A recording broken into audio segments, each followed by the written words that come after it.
They sure are. There are so many questions tonight about what happened to this man. He was last seen almost a week ago, more than 60 miles from here. You see nothing but like just the outline of the foot. The foot was probably around this big. It almost didn't seem real as these friends were walking near Phoenix Pond yesterday, spotting what turned out to be a severed human leg under the water. And you know, you get out of the bathtub and you can have like pruny fingers from sitting in there for a while, and that's exactly what the foot looked like. The high school freshman called police, prompting a large response and the discovery of more body parts in the water. Those parts appeared to have been clean cut. That is, they were severed with a sharp force instrument.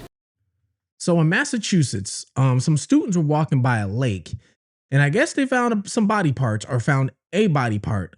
Come to find out, the body part belongs to an ex-drug dealer.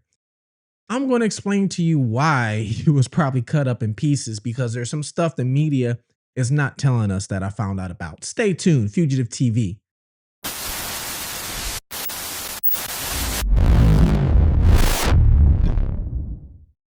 Welcome to Fugitive TV. I am your host, Ray Marcel, and what I do is I take a look at cases of either missing people, unsolved crimes, or cases that might need a different point of view or a different perspective. Because I was once a fugitive on the run from the law myself. I did it for 15 years. I lived in different countries with different names. And now what I do is I motivate other people, you know, to let them know, hey, if I can do it, you can do it too. Now I'm talking to you guys on this channel, trying to help other people maybe solve some crimes. Well, today is not really a crime that needs to be solved, because what I also do is if you want to say expose, but I will tell you and give you things on news related articles or topics that the news is probably not telling you, or big media. Well, there's a story. I don't know if you guys heard of the story, but it's out of Massachusetts, okay? And I'm going to read to you what this article says. And then after that, we're going to actually take a look and deep dive into this, all right? So you guys can see what I found. So this is out of Shirley, Massachusetts. A body part was found, a leg, all right? So it says Shirley Middlesex District Attorney Marion Ryan and Shirley Chief of Police Samuel have confirmed that the remains located last night in Shirley have been identified as the remains of Peter Degan, 69. Approximately 5:30 p.m., a group of young people walking in the area of Maritime Veterans Memorial Bridge on Shakura Road reported seeing what appeared to be a leg in the water and reported it to the Shirley police. Shirley police fire arrived on scene and confirmed that was observed was a human leg. So they confirmed, yes, it was a human leg, right? Further investigation resulted in the recovery of additional body parts. So they found the leg, and you know, they continued searching and they found more body parts. Now, they never found the whole body.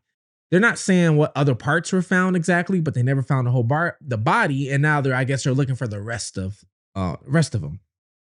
So investigation suggests that the remains of Mr. Degan were possibly severed by a sharp instrument at this time, you know, which is saying it's foul play. So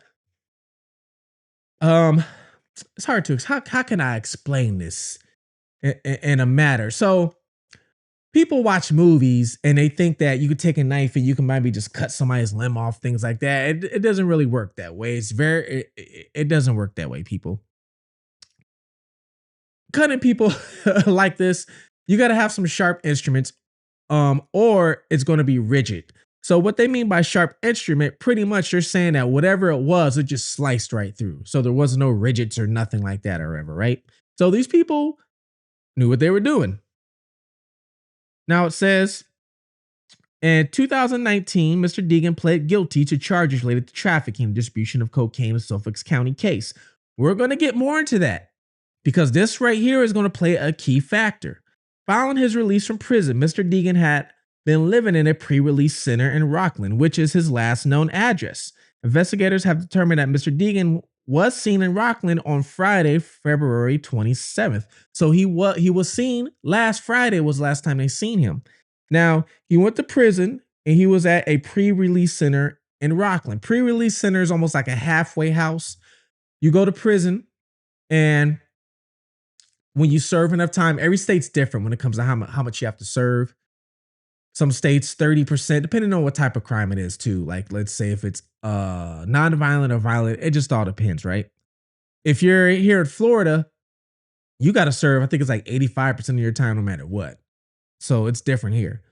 But some states just all depends. So let's say you got 10 years and maybe you got to serve 33% of your time. Then that means you got to serve 3 months and 30 days or whatever.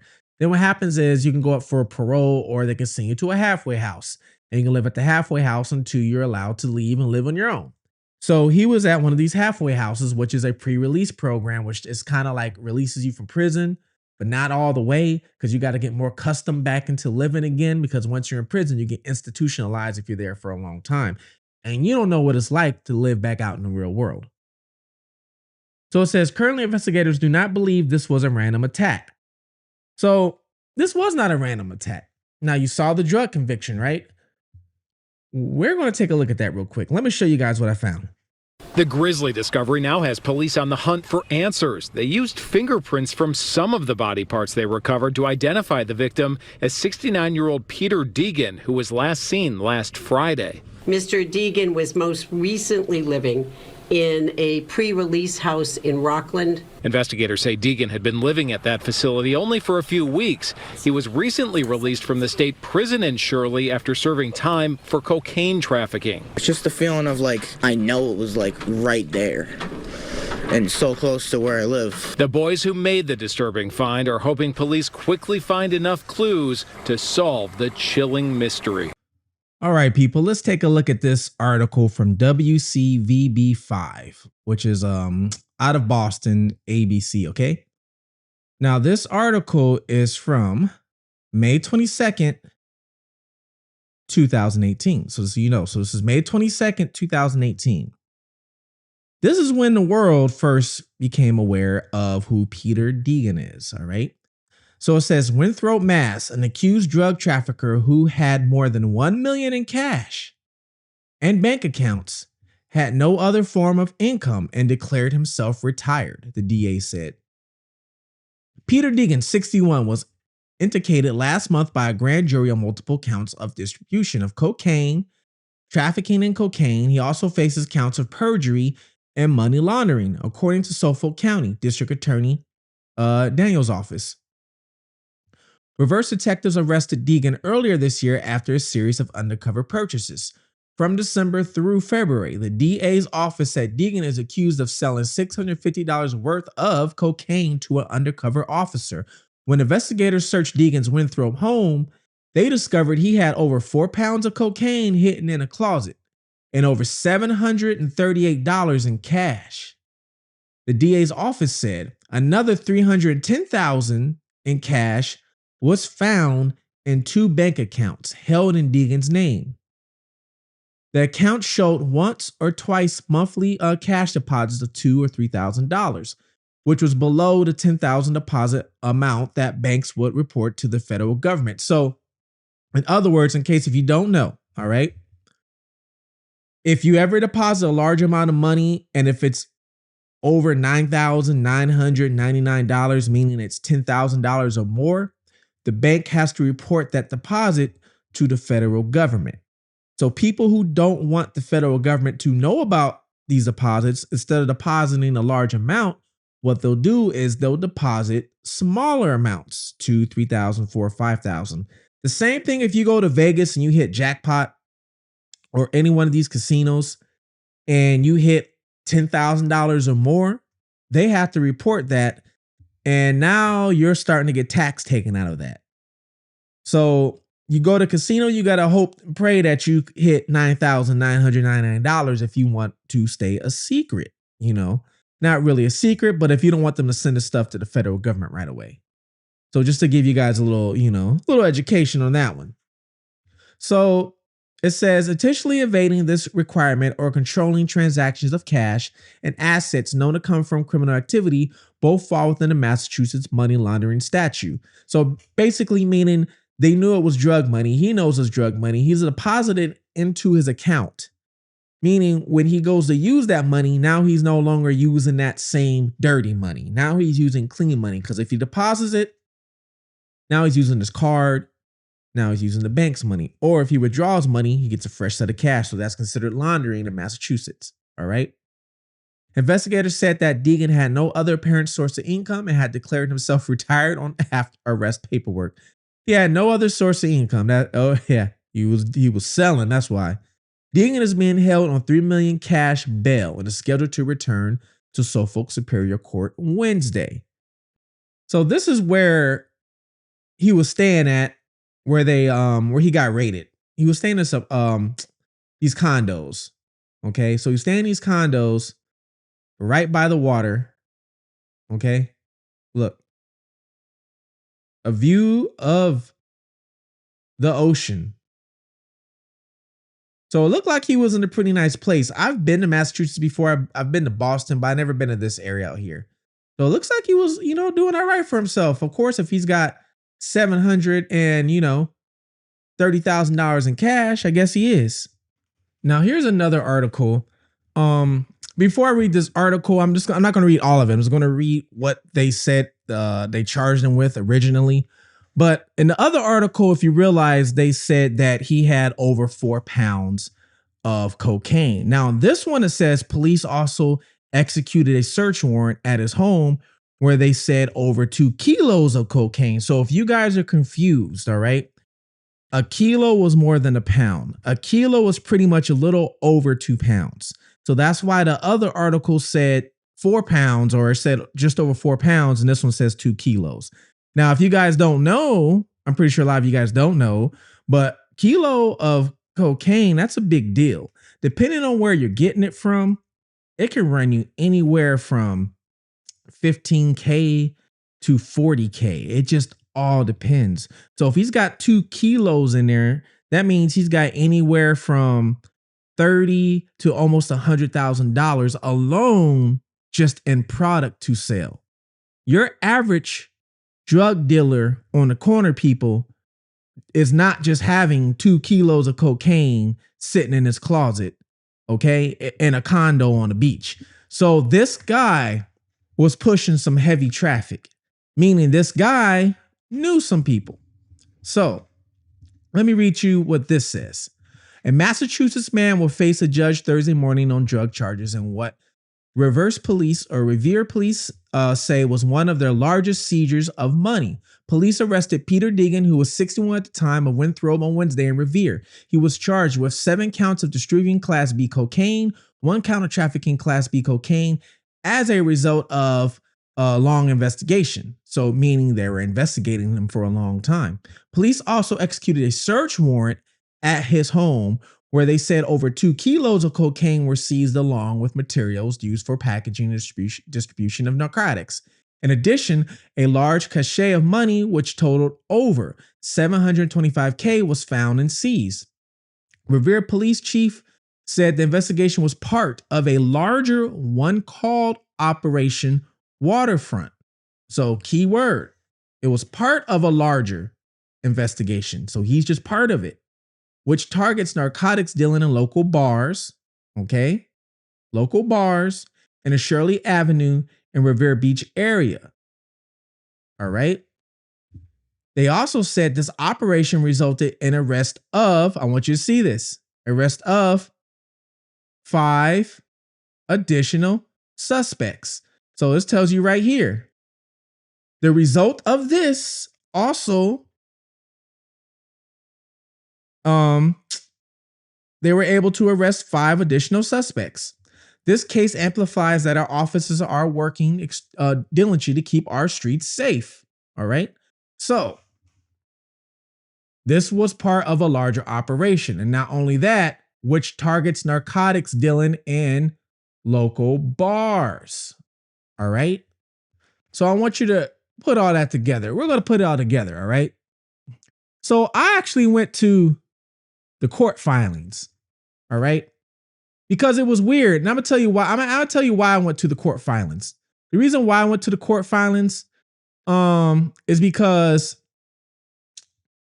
when I did his background check, guess what happened, people? I didn't find nothing on this man's background. I saw no criminal charges.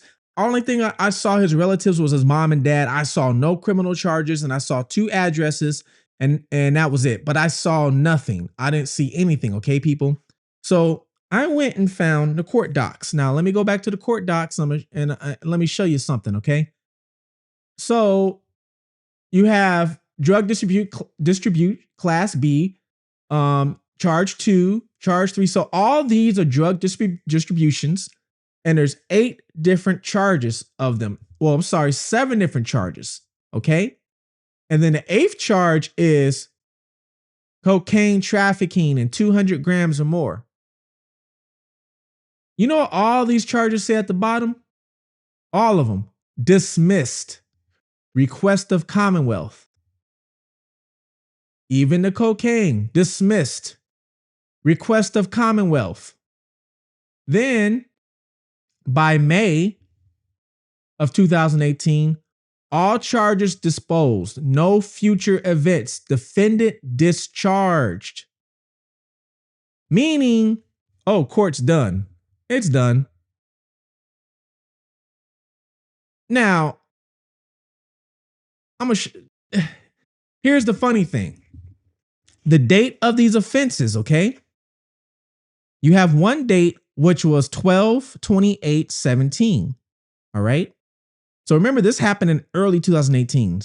Then you have another offense that happened in January 5th, 2018. Another one, January 11th, 2018. Another one, January 13th, 2018. Another one, January 25th, okay, 2018.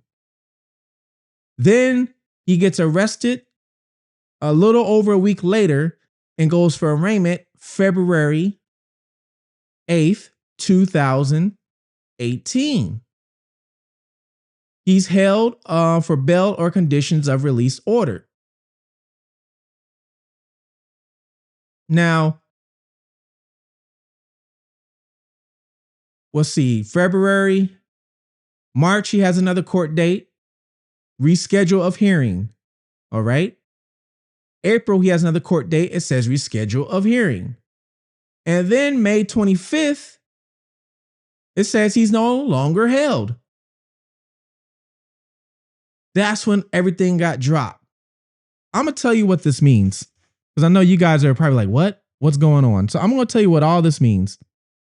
Our understanding is that he was where he was supposed to be until Friday. Through fingerprint analysis, 69-year-old Peter Degan was identified as the man whose severed leg was discovered Wednesday by a group of teens walking near Shirley's Phoenix Pond. We did not recover a full body. The search is continuing for additional body parts. Those parts appear to have been clean cut. That is, they were severed with a sharp force instrument. Middlesex DA Marion Ryan said Degan was most recently living in a halfway house in Rockland after serving a prison sentence in Shirley from a 2018 incident. Mr. Degan was arrested following a search of his home. In that home was found 2 kilos of cocaine and a very substantial amount of cash. $725,000 to be exact, working to earn his freedom until last week. Mr. Degan was last seen alive on this past Friday, February 27th. We do not believe this to have been random. Divers were spotted Thursday still looking for Degan's remains, while investigators went door to door looking for any information from the neighborhood. This is really weird, really suspicious, yeah. It's kind of odd. We're in a little small neighborhood here. Why would anyone put a body part in a local pond where all the children go? Police are asking to speak with anyone who was around the pond over the weekend that could have spotted something. All right. So he's got 2 kilos in his house, which I told you guys, that's over 4 pounds. Depending on where he got it from, that's an easy 30 to at least 90, maybe even 100K worth of product just sitting in his closet. Plus he's got 700 or over 700K in cash, another 300K in the bank. All right. So this guy easily has over $1 million when you want to add up everything easily. All right. And that article, it told you they were doing operations at the local bars. Okay. So when I showed you those dates, remember every single date was different. But if you notice, those dates are like 2 days after each other. One set like the 8th, then maybe the 11th, you know. So what it looks like happened was he was probably going to one of the local bars and distributing at the bar. That's what it looks like what happened. And he was distributing at the bar. Come to find out, he's selling to either an undercover or undercovers. Because what they're doing is they're coming back. Hey, you going to be here Friday? Yeah, I'm going to be here Thursday or whatever. You going to be here Saturday too? Yeah. So they're coming back every couple of days. It was a pattern. They're coming back every couple of days and buying, building up a case on him. Okay. They build up the case on him. Now they got the search warrant to go search his house. Now, how did they even start probably looking at him in the first place? Somebody told on him. Obviously, somebody told on him. So whoever he sold to, all right, most likely they left the bar, probably was drunk, high, whatever, got pulled over. And when they got pulled over, cops probably searched their car because they're drunk or probably high, and then found, the narcotics. And the person who got pulled over probably had a clean record, and they're like, well, you about to go to jail for these narcotics. And the person was like, hey, hold on. No, let me, if I tell you where this is from, you guys gonna let me go? Sure, tell us where it's from. And now they start looking at him. And now they're sending undercovers to him and he's selling them, building a case. Then, as you said, as the article said, it led to 5 other arrests. But they're not telling you how it led to it. So were they, was it a team of people in these bars? Sometimes that's the way it works. You might see one person in the bar club selling. Sometimes it's a team. It's like a territory type thing. All right. And then, like I said, he's not a regular drug dealer. Having 2 kilos in the closet, that means he's doing big business. So who's he getting these kilos from? He's getting them from somebody. He ain't growing them on the 22nd story of the condo floor I just showed you. So he's getting them from somebody. So, and as you saw, all those charges of him selling the undercover was dismissed. Every single charge dismissed. All 7, all 8 actually. And his court proceedings didn't last long. It was only like 3-4 months. That was it. And court's done. Court takes longer than 3 or 4 months, people. It doesn't go by that quick unless you got a traffic ticket. But when you're dealing with kilos, it doesn't go away that quick. Usually you're sitting in the court system going to court for a while. I'm talking about you could be in there for a year, sometimes 2 years fighting that. That's some big money. That's nothing small. That's not nickel and diamond. So when I saw his background report and I saw, wait, there's no criminal history, but they say he's an ex-drug dealer. Wait, let me see if I can find his court docs. Meaning he turned into an informant, most likely. That's why all those charges got dropped. He most likely turned into an informant. He told them where the big people was at. This is where I'm getting my kilos from. Because if he's got 2, whoever he's getting them from, that's probably the people coming off getting them from the boat or whatever, So he most likely told on them, or they probably let him out using a wire or whatever you want to call it. Then he went to prison, did his time, which he didn't get a lot of time. Think about it. He didn't get a lot of time. It's 2026 right now. You got 2 kilos and $1 million in cash. You would think you're going to do it a little longer for trafficking cocaine than, what is it? 1, 2, 3, 4, 5, 6, 7 years or whatever. You think you'd do a little longer than that, right? Nah. So he gets out. They put him in that pre-trial program. And whoever he told on, it's an organization. It's not one person. So whatever organization he told on, they remembered that. And just as well as I can find somebody, they can find somebody too. So best believe. So I'm pretty sure this is what happened with the guy. I'm willing to bet my last dollar on it. This is what happened with the guy. Told on somebody, he came on informant. They waited all this time for him. Then he got out and now they struck. They got him. All right. Now you might ask, why they chop the person? Why they chop them up in pieces? Depending